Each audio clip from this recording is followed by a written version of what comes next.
L'armée russe a réalisé une avancée significative en libérant le village d'Ostrovskoye, comme l'indique le rapport hebdomadaire du ministère de la Défense.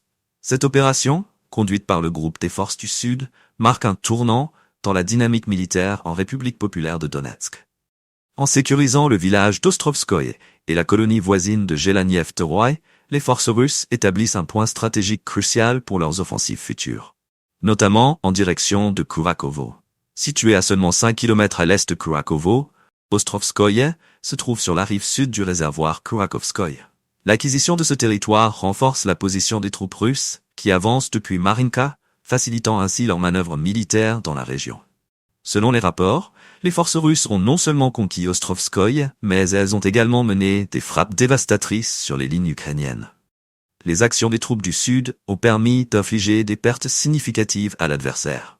Les informations indiquent que les forces ukrainiennes ont subi jusqu'à 4790 militaires, ainsi que de lourdes pertes en matériel. 4 véhicules blindés de combat et plus de 50 voitures ont été détruites. De plus, 45 pièces d'artillerie de campagne, dont la majorité est d'origine occidentale, ont été neutralisées, affaiblissant ainsi les capacités de l'armée ukrainienne dans la région. Les frappes russes ont également ciblé des éléments essentiels de l'armée ukrainienne, touchant 5 fantassins mécanisés et motorisés, 2 brigades d'assaut et 2 brigades de la garde nationale. En parallèle, ce même groupe a repoussé avec succès 22 contre-attaques menées par les unités ukrainiennes, démontrant ainsi une efficacité croissante dans la défense de leur position.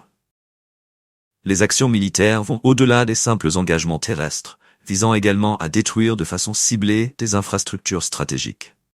5 stations de guerre électroniques et 10 dépôts de munitions de campagne ont également été éliminés, une opération qui perturbe considérablement les capacités ukrainiennes sur le terrain.